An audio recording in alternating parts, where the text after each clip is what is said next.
Bismillahirrahmanirrahim. Assalamualaikum warahmatullahi wabarakatuh. Waalaikumsalam warahmatullahi wabarakatuh. Alhamdulillahi rabbil alamin. Wal aqibatu li ahli taqwa wal yaqin.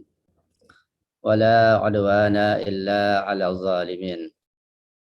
Ashhadu an la ilaha illallah wahdahu la syarika lah. Wa ashhadu anna sayyidana wa nabiyyana Muhammadan abduhu wa rasuluh. Allahumma salli ala Fatimata wa abiha wa ba'aliha wa baniha wa sirril mustawda'i fiha bi'adadi ma ahata bihi ilmuk. Allahumma kun liwaliyika al-hujjat ibn al-Hasan salawatuka alaihi wa ala abaihi fi hadhihi as-sa'ah wa fi kulli sa'ah waliyan wa hafidha wa qa'idan wa nasira wa dalilan wa 'ayna hatta tuskinahu ardaka taw'a wa tamatti'ahu fiha tawila birahmatika ya arhamar rahimin. Rabbi shrah li sadri wa yassir li amri wahlul 'uqdatam min lisani yafqahu qawli, amma ba'du. Ikhwani wa akhwati yang saya muliakan dan dihormati oleh Allah Subhanahu wa taala. Alhamdulillah wa syukurillah, pada pagi hari ini kita mendapatkan anugerah karunia dan taufik dari Allah Subhanahu wa taala untuk bisa berjumpa lewat udara dalam kajian fikih praktis yang pada kesempatan hari ini kita akan membincangkan dan mendiskusikan satu tema yang cukup penting tentang syarat-syarat amar ma'ruf dan nahi munkar. Mudah-mudahan kita dapat melaksanakan kajian ini sebaik mungkin dan kita konsentrasikan perhatian kita pada kesempatan kali ini untuk mengkaji tema yang penting ini sebaik-baiknya, dan kita semoga bisa melaksanakan hal yang penting ini hanya semata-mata ikhlas mengharap ridha Allah Subhanahu wa taala.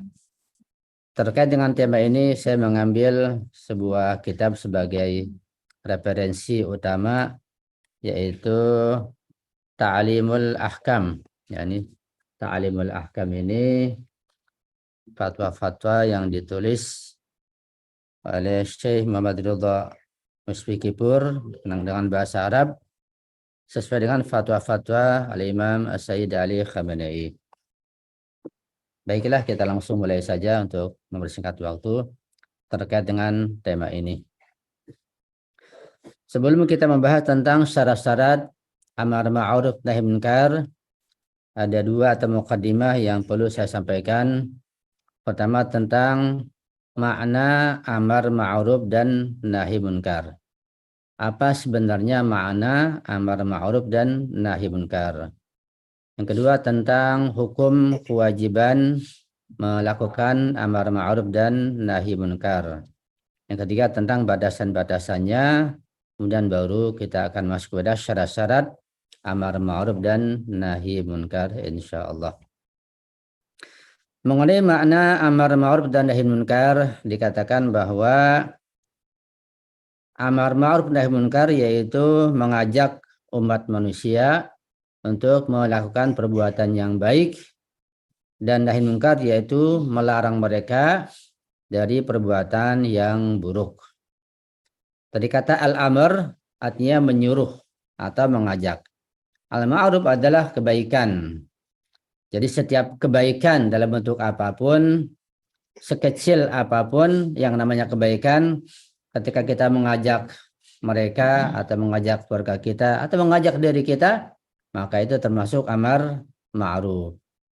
Dan kemungkaran sekecil apapun dalam bentuk apapun, maksiat dan perbuatan dosa apapun, kalau kita berusaha mencegah diri kita dari hal itu atau kita melarang orang lain, maka termasuk nahi 'anil munkar, mencegah kemunkaran.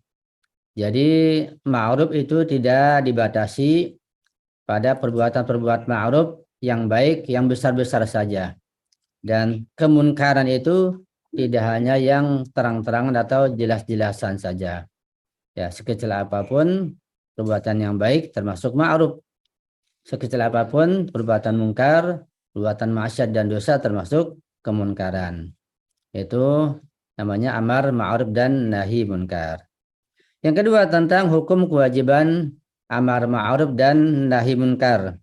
Dikatakan bahwa amar ma'ruf dan nahi munkar itu termasuk minal faraidi wal wajibatil islamiyatil azimati wal muhimmati jiddan. Ada ungkapan wal muhimmati jiddan. Amar ma'ruf dan nahi munkar termasuk kewajiban-kewajiban fardu-fardu dalam Islam yang sangat besar, yang sangat agung dan sangat penting sekali. Sehingga kalau tidak ada amar ma'ruf nahi munkar, maka tidak akan tegak, tidak akan berdiri yang namanya negara Islam atau daulah Islamiyah. Bahkan ketika tidak ada amar ma'ruf nahi munkar, maka perbuatan-perbuatan ibadah seperti sholat, puasa, zakat, dan yang lainnya itu tidak memiliki arti. Bahkan hanya dalam bentuk lahiriahnya saja. Itu pentingnya amar ma'ruf dan nahi munkar. Wa man taraka hadhil fardiyah al-ilahiyyah al-'azimah aw tahawana aw tasahala biha kana 'asiyan wa yastahiqqu 'uqubatan kabiratan wa 'azimatan wa sabatan wa syaqqatan. Ini luar biasa ungkapan tentang amar ma'ruf nahi munkar. Orang yang meremehkan, yang menganggap ringan amar ma'ruf nahi munkar, dia meninggalkannya, sengaja meremehkannya, maka dia termasuk telah melakukan dosa besar dan berhak mendapat siksa yang pedih, yang sulit, yang menghinakan dari Allah Subhanahu wa taala. Jadi kita tidak boleh meremehkan, menganggap ringan amar ma'ruf dan nahi munkar. Harus kita pahami dengan baik masalah ini sebaik-baiknya. Harus kita mengerti dengan sebenar-benarnya dan kita berusaha untuk melaksanakannya. Dari mulai diri kita, anak kita, istri kita, keluarga kita, masyarakat kita, dan seterusnya sampai pada tingkatan-tingkatan kewajiban pemerintah dalam hal amar ma'ruf dan nahi munkar yang sangat luas ini. Katakan bahwa al-amru bil ma'ruf wan nahyu 'anil munkari laisa faqat wajiban bittifaqi fuqaha al-Islam. Amar ma'ruf nahi munkar ini bukan saja merupakan kewajiban berdasarkan kesepakatan seluruh fuqaha, seluruh ulama Islam apapun mazhabnya. Bal inna wujubahu min daruriyatid dinil islamil mubin. Bahkan kewajiban amar ma'ruf nahi munkar ini termasuk daruriyatud din. Daruriyatud din artinya hal-hal yang gamblang, yang jelas dalam Islam, yang tidak memerlukan fatwa atau pertanyaan. Misalnya kewajiban sholat, kewajiban puasa, kewajiban haji, termasuk daruriyatud din, hal yang gamblang dalam Islam. Sampai-sampai orang yang non-muslim pun tahu kalau Islam mewajibkan sholat, Islam mewajibkan puasa kepada pengikutnya, Islam mewajibkan haji. Orang non-muslim pun tahu. Nah, amar ma'ruf nahi munkar termasuk daruriyatud din, sudah sangat gamblang, nggak bisa dipisahkan dari ajaran Islam. Al-amru bil ma'ruf wa nahyu 'anil munkari ma'a mura'ati syaratihima yu'tabaru taklifan syar'iyyan aman. Amar ma'ruf nahi munkar itu dengan memperhatikan syarat-syaratnya nanti dia termasuk kewajiban, termasuk taklif dan tugas syar'i secara umum. Ya. Artinya bukan tugas orang tertentu saja atau satu kelompok tertentu saja. Sifatnya umum. Semua orang wajib menjalankan amar ma'ruf nahi munkar. Nanti kita akan bahas lebih lanjut tentang masalah tersebut. Apa tujuannya? Li ajli hifdhi ahkamil Islam wa syianati salamatil mujtama'. Tujuannya untuk menjaga hukum-hukum Islam dan menjaga keselamatan masyarakat. Islam perlu dijaga, masyarakat juga perlu dijaga. Sehingga kalau Islam tidak dijaga, maka hukum-hukumnya akan diinjak-injak. Karena itu tujuan keluar Imam Husain alaihissalam yang mengajak keluarganya sampai yang kecil pun tujuan beliau adalah li'amura bil ma'ruf wa anha 'anil munkar, untuk melaksanakan amar ma'ruf nahi munkar yang sudah diinjak-injak pada masa Yazid, ya, di pemerintahan Yazid bin Muawiyah dan antek-anteknya termasuk Ibnu Ziyad dan lain sebagainya. Hingga beliau menyatakan tidak akan keluar kecuali untuk amar ma'ruf dan nahi munkar, untuk memperbaiki agama kakeknya, agama Rasulullah.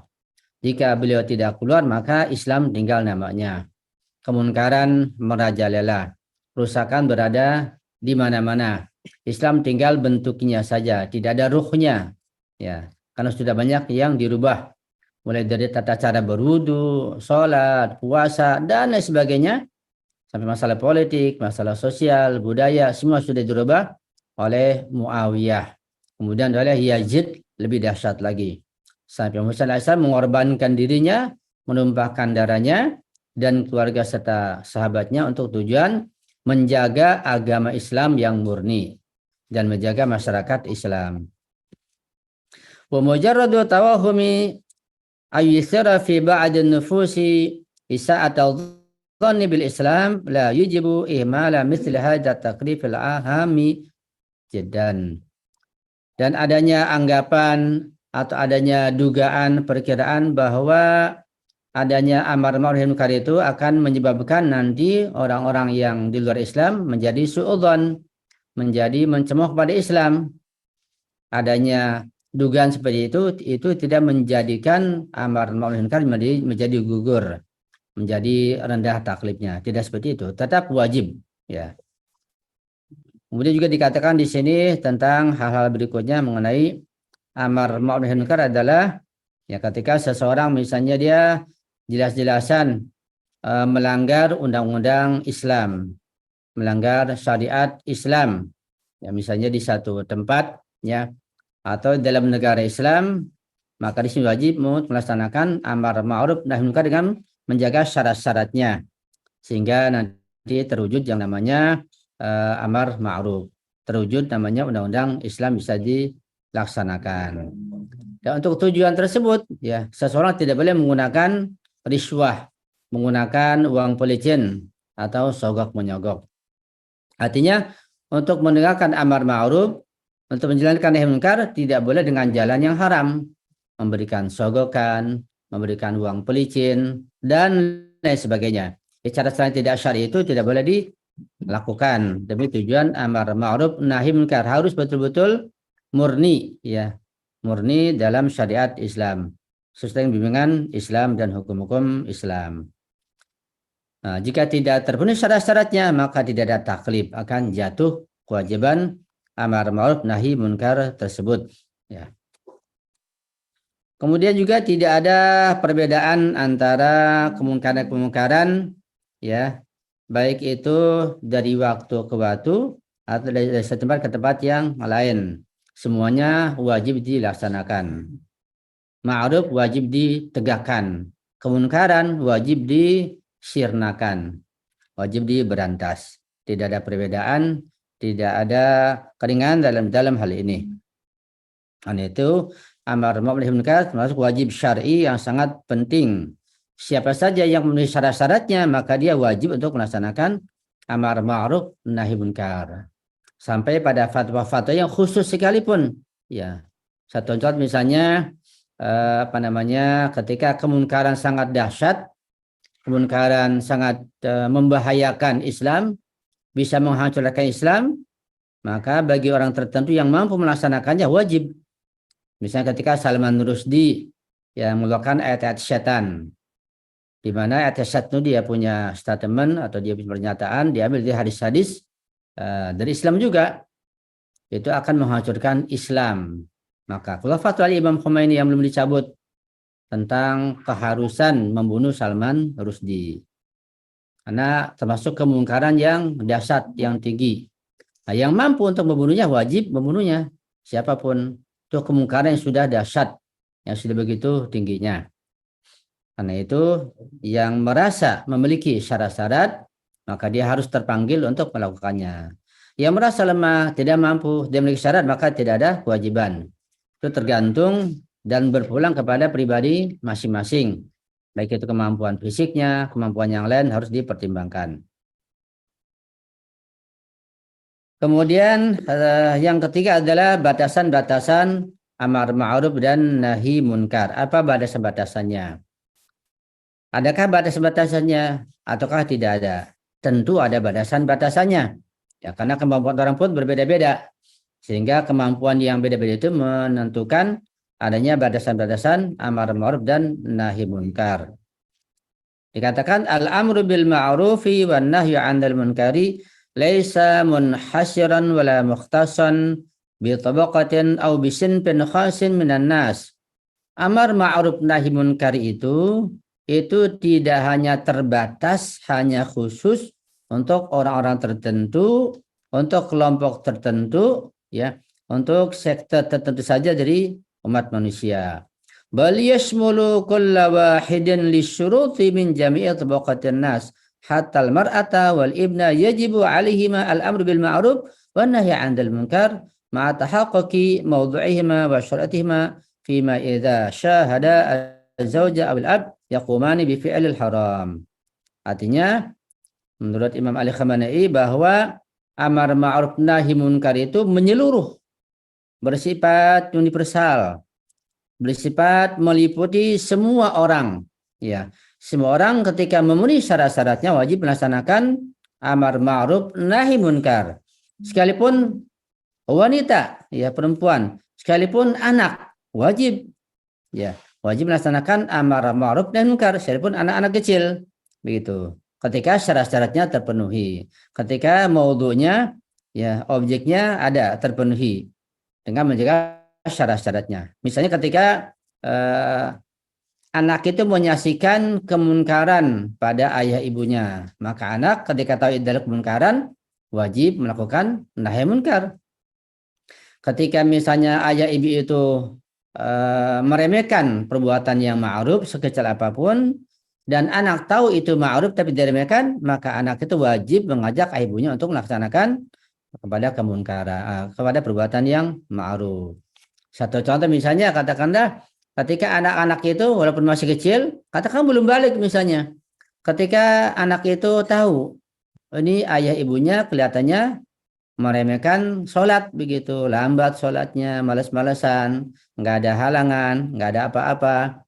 Anak tahu sholat itu wajib, perbuatan baik, maka anak yang tahu dia wajib melaksanakan amar ma'ruf, mengajak ibunya untuk sholat, begitu. Atau misalnya sholat tepat waktu, anak tahu tentang fadilah sholat di awal waktu, maka anak pun harus mengajak ibunya di sholat di awal waktu. Kemunkaran begitu juga ketika anak tahu bahwa perbuatan ayah ibunya termasuk kemunkaran, ya. Dan kalau dilakukan akan berbahaya pada keluarganya. Anak yang sudah tahu itu, sudah paham, sekalipun berbalik, maka dia terkena kewajiban untuk mencegah kemunkaran dari ayah ibunya. Sebegitu luasnya amar ma'ruf nahi munkar sampai kepada anak-anak pun diwajibkan dengan memperhatikan syarat-syaratnya. Ketika tahu betul itu ma'ruf, tahu betul itu munkar, dan tahu kalau itu nanti ada pengaruhnya, ada manfaatnya. Dengan syarat-syarat yang kita akan sebutkan. Jadi singkatnya bahwa amar ma'ruf nahi munkar sifatnya kewajiban yang sangat umum, tidak untuk satu kelompok saja. Bahkan tidak hanya khusus buat guru, buat ustadz, buat ulama, tidak, siapapun wajib dengan catatan ketika syarat-syaratnya terpenuhi dan ketika ada adab-adabnya diperhatikan, ya. Bahkan dikatakan al-amru bil ma'ruf wa nahyu 'anil munkar fi ma idza tahaqqaqa mawdu'uhuma wa syara'ituhuma taklifun syar'iyyun wa wajibun ijtima'iyyun wa insaniyun ala umumil mukallafin. Amar ma'ruf dan nahi munkar itu ketika objeknya telah terpenuhi, syarat-syaratnya telah ada, telah terpenuhi, itu merupakan taklif syar'i, kewajiban syar'i, perintah Islam, perintah ajaran Islam, ya, baik dilihat dari sisi ijtimai, sisi sosial, maupun dilihat dari sisi insani, kemanusiaan. Itu untuk semua ala umumil mukallafin, semua orang yang terkena taklif, yang mukallaf. Artinya amar ma'ruf munkar saking luasnya berkaitan dengan hal-hal yang sifatnya sosial, di masyarakat. Berkaitan dengan hal yang sifatnya kemanusiaan. Karena itu kewajiban sangat penting dan sangat menyeluruh. Wala madkhaliyata fihi li halatil makallafi min kaunihi mutazawwijan aw a'zab wala yasqutu taklifu anhu li mujarradi kaunihi a'zab. Bahkan tidak ada urusannya dengan kondisi tertentu si mukallaf, baik dia sudah menikah atau bujangan. Artinya kewajiban amar ma'ruf nahi munkar itu tidak gugur sekalipun anak itu masih bujangan, karena ada anggapan kalau masih bujangan, masih belum menikah tidak wajib. Itu tidak benar. Ya, baik bagi azab, bagi yang bujangan belum menikah, laki perempuan ataupun sudah menikah, tetap wajib melaksanakan amar ma'ruf nahi munkar ketika telah terpenuhi syarat-syaratnya. Bahkan pada anak kecil pun bisa menjadi wajib ketika sudah mengetahui betul ya tentang ma'ruf, tentang munkar, dan mengetahui ada ta'sirnya, ada pengaruhnya. Nah, itu anak yang sudah sudah mencapai usia setidaknya dia paham itu kebaikan dan itu keburukan begitu. Ya. Nah, kita masuk yang 4 tentang syarat-syarat amar ma'ruf nahi munkar. Tema kita pada hari ini insyaallah. Ini perlu kita perhatikan baik-baik. Setelah mukadimah tadi, ada 3 mukadimah telah kita pahami. Pertama, makna atau pengertian amar ma'ruf nahi munkar. Yang kedua, mengenai hukum kewajiban amar ma'ruf nahi munkar. Ketiga, batasan-batasannya. Keempat, kita masuk pada syarat-syarat amar ma'ruf dan nahi munkar. Ini kita perhatikan, kita pahami baik-baik insyaallah. Yang pertama, al-ilmu bil ma'rufi wal munkar. Pelaku amar ma'ruf, pencegah kemunkaran harus tahu ilmunya dengan keyakinan, dengan sebenar-benarnya. Tidak boleh meragukan. Nanti kita akan bahas secara lebih detail lagi. Perinciannya insyaallah. Yang pertama, adanya pengetahuan tentang hal yang ma'ruf dan pengetahuan tentang hal-hal yang munkar. Itu pertama. Yang kedua, ihtimalu ta'sir. Adanya kemungkinan bermanfaat amar ma'rufnya atau nahi munkarnya. Artinya ada pengaruhnya. Kalau tidak ada manfaat sama sekali, ya tidak wajib jadinya. Yang ketiga, al-israru 'alal ma'asiyah. Melakukan maksiat secara terus-menerus. Ini pelaku kemunkaran terus-menerus melakukan maksiat. Ya. Nanti kita akan jelaskan. Yang keempat, adamu wujudil mafsadah. Tidak adanya kerusakan. Tidak adanya bahaya ketika melakukan amar ma'ruf nahi munkar. Jadi ada 4 syarat. Ya. Ada 4 syarat sehingga amar ma'ruf nahi munkar bisa terwujud. Bisa dilaksanakan. Adanya ilmu pengetahuan, ada kemungkinan pengaruh, senantiasa melaksanakan maksiat terus-menerus, dan tidak adanya bahaya yang mengancam dirinya. Sekarang perinciannya. Pertama, al-ilmu bil ma'rufi wal munkar. Pelaku amar ma'ruf, pelaku nahi munkar itu harus memiliki ilmu yang cukup, ilmu yang meyakinkan. Asyaratul awwalu liwujubil amri bil ma'ruf wa nahyi 'anil munkar huwa al-ilmu bil ma'ruf wal munkar. Syarat pertama atas diwajibkannya amar ma'ruf dan nahi munkar itu adanya ilmu pengetahuan terhadap yang ma'ruf, terhadap kebaikan, dan juga pengetahuan terhadap kemungkaran. Bimana andal amira wan nahi yajibu ayyakuna 'arifan bil ma'rufi wal munkar. Apa artinya? Artinya adalah bahwa orang yang memerintahkan atau yang mengajak kepada perbuatan yang ma'ruf, pada perbuatan yang baik, dia tahu kalau itu kebaikan. Begitu.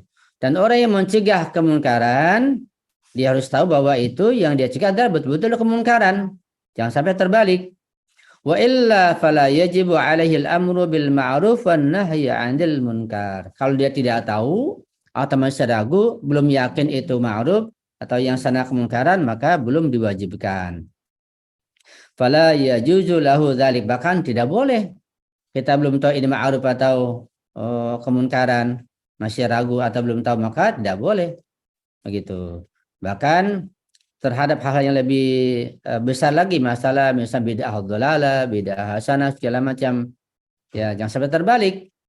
Kalau mencegah bid'ah misalnya pada seseorang harus tahu itu adalah bid'ah. Begitu. Dan mengajak pada kebaikan misalnya. Amal perbuatan yang soleh harus tahu betul. Jangan sampai nanti diduganya bid'ah, nggak taunya malah itu ma'ruf, kebaikan. Ya, yang diajak adalah ma'ruf, nggak taunya malah itu bid'ah. Nah, jadi kalau nggak tahu malah bisa mengajak kepada perbuatan bid'ah.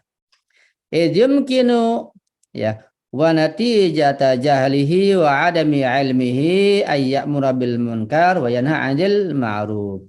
Karena bisa jadi karena pelakunya itu tidak mengetahui, dia belum paham betul, maka berakibat yang dia perintahkan, yang diajak itu ternyata kemunkaran.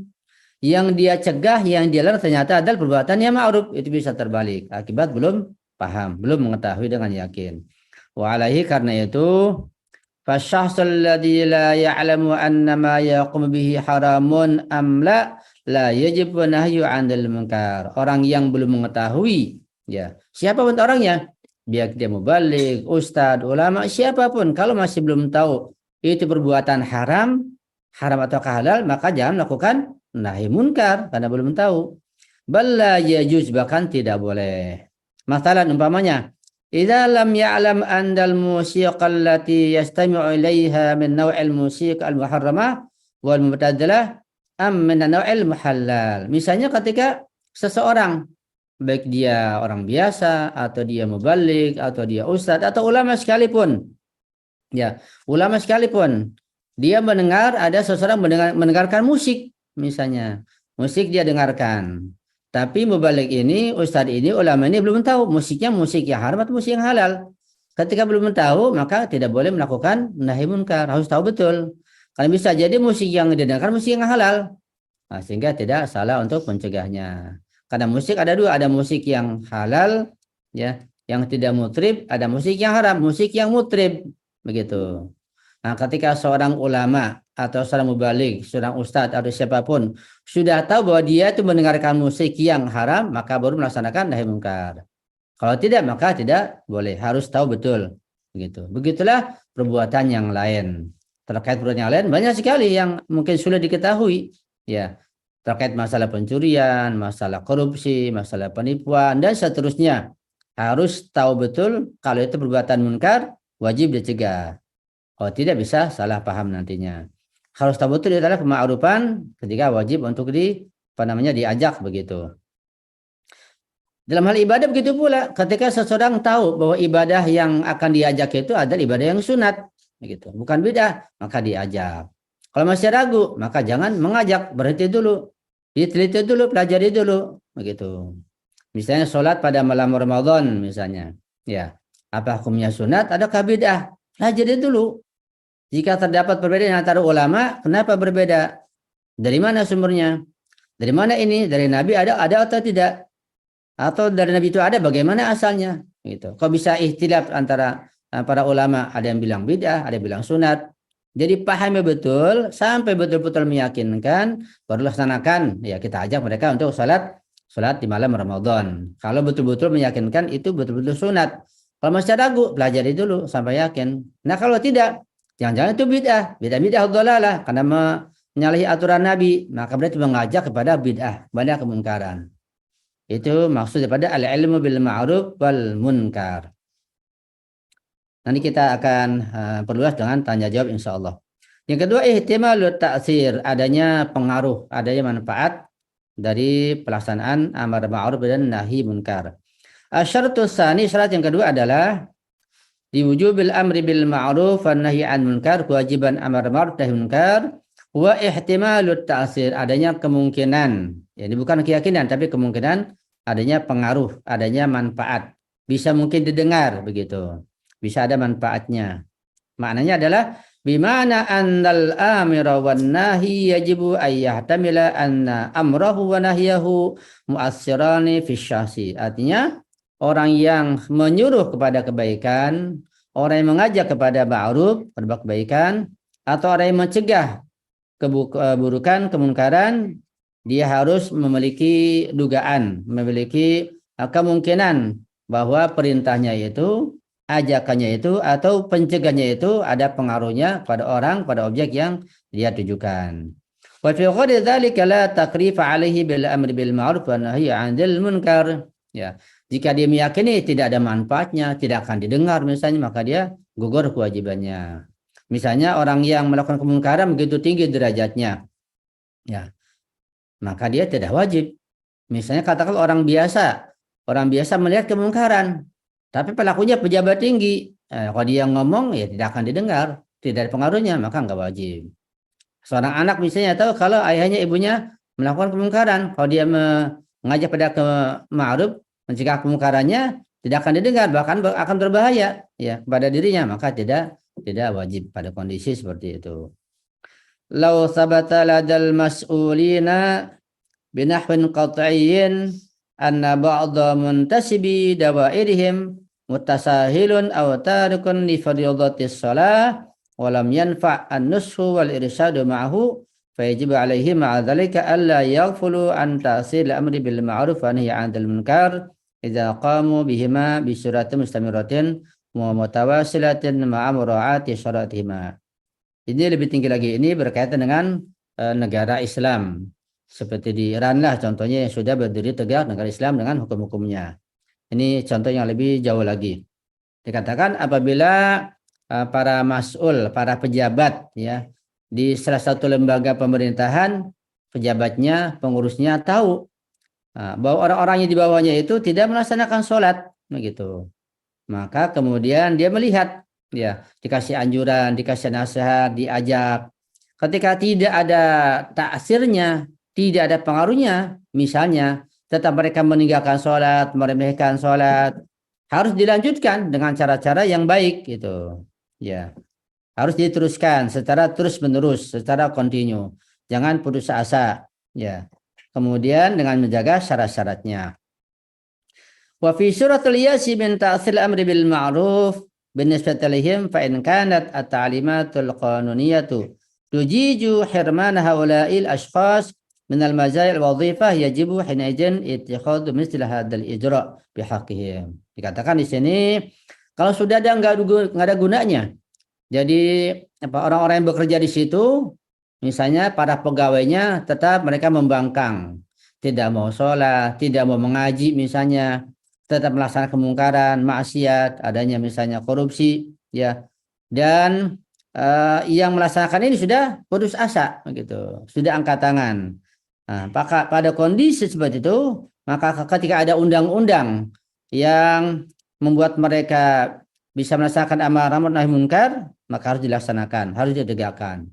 Misalnya ada undang-undang yang membuat mereka terancam, gitu, ya. Atau misalnya ada undang-undang yang menjadikan mereka itu dikurangi haknya, dikurangi misalnya katakanlah gajinya, atau ada sanksi begitu. Nah, pada tahap berikutnya maka sanksi harus dijalankan demi tegaknya amar ma'ruf dan nahi munkar. Karena itu untuk hal ini pemerintah wajib menyusun undang-undang atau aturan ya bagaimana melaksanakan amar ma'ruf nahi munkar sampai pada tingkatan-tingkatan adanya sanksi-sanksi yang akan dijatuhkan kepada orang yang tetap membangkang seperti itu. Ya. Nanti akan diperjelas tentang bagaimana nahi 'anil munkar itu bisa ditegakkan, yang di situ ada campur tangan wali faqih yang sangat tinggi. Ya, masalah hudud, masalah memberikan kisos seperti misalnya hukum gantung, adam ya, hukum mati, hukum kisos atau hukum potong tangan, itu sudah sangat berat. Masalah-masalah korupsi dan seterusnya berkaitan masalah campur tangan wali faqih sampai sejauh itu. Sampai nanti berkaitan masalah kemunkaran yang bukan saja dalam negara tapi di luar negara, di negara yang lain. Itu ada undang-undangnya, ada aturannya, wajib ditegakkan. Cuma tugas wali faqih. Misalkan kemungkaran yang dilaksanakan oleh pemerintah Saudi misalnya, apa kemungkarannya? Menyerang Yaman, ini kemungkaran, ini kejahatan, ini kezaliman. Apa mau diem saja? Nggak mungkin, wajib bagi yang mampu. Siapa yang mampu? Pemerintah. Pemerintah yang mana? Nah, nggak sembarangan. Wali faqih punya hak untuk itu. Begitu. Ini sudah tingkat tinggi masalah an-nahy 'anil munkar. Ya. Jadi ketika ada sanksi wajib dilaksanakan. Kayak tadi itu tentang Salman Rushdie apa sanksinya? Dibunuh. Ya, sudah luar biasa. Tidak dicabut hukum itu atau sanksi itu, tetap berjalan. Sehingga nasib mereka, nasib Salman Rushdie dan orang yang ada di belakangnya menjadi ketakutan, terancam. Islam nggak main-main, sehingga tidak diremehkan lagi. Begitu seterusnya. Walaupun pada hakikatnya semua itu sebagai obat sebenarnya. Jangan dilihat dari sisi kekejamannya, bukan. Jangan lihat dari sisi lahiriahnya. Lihat dari sisi hikmahnya. Lihat dari sisi manfaatnya secara umum.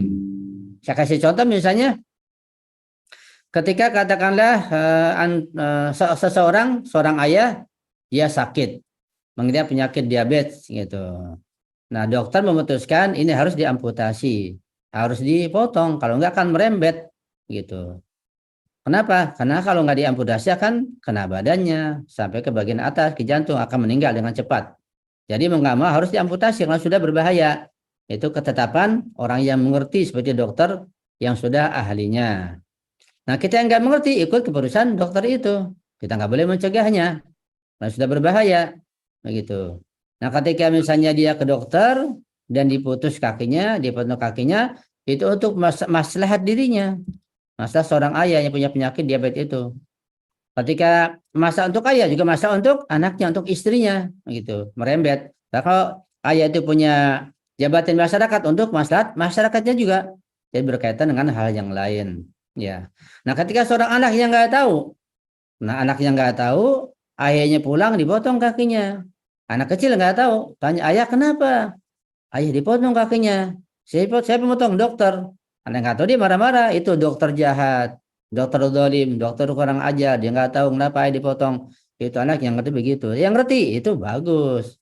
Karena dokter itu baik untuk mencegah kemungkaran, mencegah penyakit lebih jauh lagi. Begitulah adanya potong tangan di dalam pemerintahan Islam, adanya hukum gantung, adanya kisos itu untuk mengobati penyakit yang sudah parah, bukan kekejaman.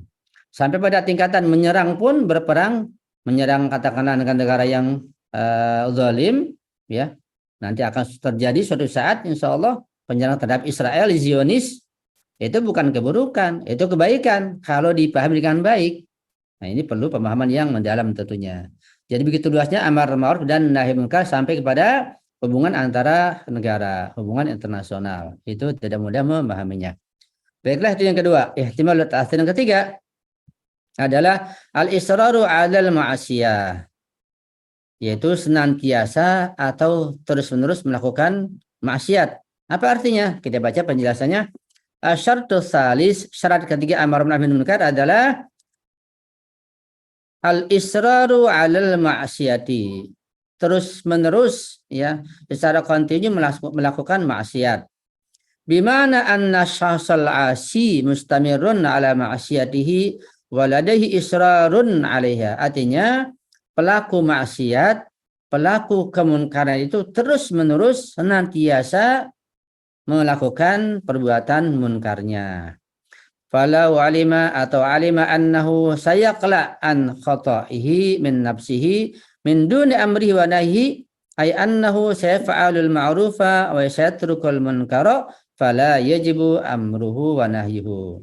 Kalau seseorang, baik dia mubaligh, ustaz, kiai, ulama, dia tahu bahwa pelaku kemunkaran itu dia akan berhenti nantinya tanpa diadakan nahi munkar, dia akan berhenti. Ada tanda-tandanya, dia akan siap akan tobat, maka nggak perlu melaksanakan nahi munkar. Yang ma'ruf pun begitu juga, tidak perlu mengajak orang pada ma'ruf kalau diketahui dia akan berangkat sendiri, begitu. Misalnya katakanlah contoh yang paling gampang, yang paling mudah, ketika misalnya seorang istri tahu suaminya ini kadang-kadang malas sholat, malas ngaji. Tapi istri melihat ada tanda-tanda suaminya akan sadar, akan tobat, akan rajin ngaji, akan rajin sholat. Nggak perlu mengajak lagi. Kalau diajak terus, paksa terus, malah menimbulkan kemarahan. Gitu, lihat kondisinya. Ya, jangan juga dengan paksaan malah jadi menjauhkan. Juga ajakan orang tua kepada anaknya dilihat, lihat kondisinya, lihat keadaannya, semua diperhatikan. Karena kalau tidak memperhatikan kondisi keadaan anak, nanti malah berbalik. Ya, jadi ajakan orang tua berbalik malah jadi pengingkaran dari pihak anak. Itu tidak mudah. Misal orang tua ingin anaknya menjadi orang yang sangat baik, dipaksa, dimasukkan ke lembaga tertentu jadi orang baik atau dipaksa berbuat baik, ya. Dan anaknya kelihatan nggak suka, malah akibatnya jadi fatal gitu. Jadi perlu pengetahuan yang luas, perlu tahu situasi dan kondisi. Itu yang keempat, al-israru 'alal ma'siyah. Ya. Yang keempat, yang terakhir adalah adamu wujudil mafsadah, tidak adanya bahaya, tidak adanya kerusakan. Asyarutur rabi il wujubil amri bil ma'ruf wa nahyi 'anil munkar huwa adam wujudil mafsadah. Syarat yang keempat atas diwajibkannya amar ma'ruf dan nahi munkar adalah adamu wujudil mafsadah, tidak adanya mafsadah, tidak adanya bahaya dan kerusakan yang menimpa pelakunya. Bimana alla yakuna hunaka mafsadatun mutaratibatun ala amrihi wa nahi. Artinya tidak ada mafsadah, tidak ada bahaya yang mengancam kepada pelaku amar ma'ruf, pelaku nahi munkar, pada ulama, pada kiai, pada guru dan seterusnya. Wa ala hadza falau kana al-amru wan nahyu mujibaini liwuqul amri aw ghairihi minal muslimina fil mafsadati min qabil ad-darari ala nafsi awil aradi awil mali fala yajibu alaihi al-amru wan nahyu. Karena itu apabila melakukan amar ma'ruf dan nahi munkar itu adanya menyebabkan adanya mafsadah, adanya kerusakan, adanya bahaya pada pelakunya, pada dirinya, baik bahaya pada dirinya maupun pada kaum muslimin yang lain, seperti membahayakan jiwanya, membahayakan kehormatannya, membahayakan terancam harta bendanya, maka menjadi tidak wajib. Ya, jadi sisi bahaya harus diperhatikan. Tab'an yajibu 'alal mukallafi mulahadhatul ahamiyah huna. Tentu bagi si mukallaf yang akan melakukan amar ma'ruf nahi munkar wajib memperhatikan yang lebih penting yang mana. Nanti dipertimbangkan. Ya, bimana annahu yajibu an yuqarina fi jami'i mawaridil amri bil ma'ruf wa nahyi 'anil munkar bainal mafsadatil mutaratibati min al amri wan nahyi wa bainal mafsadatil mutaratibati ala tarkil amri wan nahyi wa yuqaddim al aham minhuma. Artinya si mukallaf pelaku amar nahi munkar itu wajib memperhatikan dan mempertimbangkan hal-hal yang lain. Wajib mengadakan studi perbandingan antara bahaya-bahaya yang ditimbulkan antara mengajak pada ma'ruf ya dan mencegah kemungkaran dengan meninggalkannya. Dipertimbangkan. Misalnya ketika ada kemungkaran, nah katakanlah ya dia pertimbangkan kalau mencegah kemungkaran itu misalnya ada bahaya yang sangat mengancam dan meyakinkan, maka jangan lakukan gitu. Kalau ada pertimbangan antara mencegah kemungkaran dengan meninggalkannya atau membiarkannya, ya, misal bahaya mana yang lebih berat, maka yang lebih berat bahayanya ditinggalkan. Itu. Yang lebih ringan dilaksanakan. Begitu hukum akal. Artinya bahwa perintah ini sesuai dengan hukum akal. Kita menggunakan akal untuk memperhatikan bahaya yang lebih berat untuk ditinggalkan. Bahaya yang ringan dilakukan. Ya.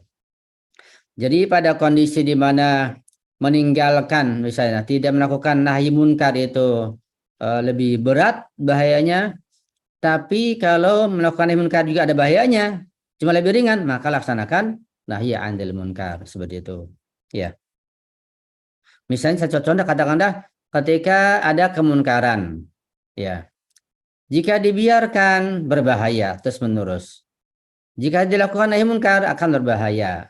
Misalnya sampai pada tingkatan kalau dibiarkan akan menenggut nyawa, maka wajib melakukan nahi munkar ketika ada bahaya yang lebih ringan. Itu contohnya. Misalnya, idza kana yakhafu ad-darar al-mu'tana bihi fima law aqdama 'ala al-amri bil ma'ruf wa nahyi 'anil munkar min asy-syakhs alladhi lahu nufudun wa sultatun wa maqam ijtima'iyyun fala yajib 'alaihi hina idzan amruhu wa nahyuhu. Ya, jika dikhawatirkan adanya bahaya yang mengancam pada diri pelaku amar nahi munkar kepada seseorang yang memiliki jabatan, memiliki kekuasaan di masyarakatnya dan membahayakan dirinya. Satu contoh misalnya yang melakukan misalnya melakukan dosa lah. Katakanlah yang mendengar musik yang haram itu seorang pejabat. Ya, kalau dicegah akan berbahaya pada masyarakat, pada dirinya, ya sudah dibiarkan aja. Begitu. Pakai ada cara yang lain, jangan dilanjutkan kalau betul-betul berbahaya. Misalnya katakanlah yang melakukan kemunkaran, misalnya polisi, ya, pejabat, menteri. Nah, kalau si kiai atau ulama melakukan nahi munkar pada orang itu, pada polisi itu, pada pejabat itu, akan membahayakan dirinya, santrinya, yang lainnya. Nah, maka tunda dulu sampai mendapat kesempatan tidak adanya bahaya, sehingga adanya ta'sir, adanya pengaruh. Walakin bisyarat ayyakuna li khawfid dharari mansya' wa qalai. Tapi dengan catatan ketika ada bahaya, bahayanya itu betul-betul logis, bukan kira-kira. Ya, bahaya yang betul-betul meyakinkan dan logis bahayanya. Walakin la yanbaghi li ahadin ihmalul amri bil ma'ruf wa nahyi 'anil munkar li mujarradi mura'ati maqami tarikil ma'ruf wa fa'ilil munkar. Aw mujarradi ihtimal lidh-dharar min dzalik. Karena itu hanya sekedar memperkirakan adanya bahaya belum meyakinkan. Ya, jangan langsung berhenti dari melakukan mencegah kemunkaran. Atau karena melihat adanya pejabat, melihat pangkatnya, sekedar melihat saja, jangan langsung berhenti. Tapi perhatikan lebih dalam lagi sehingga betul-betul mendapat ilmu, dapat keyakinan akan adanya bahaya atau tidak adanya bahaya. Ya, walaupun demikian, ya dikatakan walaupun demikian, artinya walaupun sudah ada bahayanya dan membahayakan dirinya, walaupun demikian, tapi jangan meremehkan ya masalah ini. Sebaiknya tetap melakukan nasihat-nasihat kepada saudaranya mukmin yang melakukan kemungkaran. Seperti itu, ya. Ya. Ini tambahan saja, yang lain penjelasannya sampai di sini sudah selesai pembahasan kita. Nanti ketika ada waktu, insya Allah kita akan lanjutkan dengan peringkat-peringkat amar ma'ruf dan nahi munkar, bab yang terakhir. Kita buka sesi pertanyaan dulu, insya Allah. Sallu ala Muhammad wa ali Muhammad. Allahumma Salli ala Muhammad wa ali Muhammad. Allahumma salli ala Muhammad wa ali Muhammad. اللهم صل على محمد آل محمد وعجل فرجهم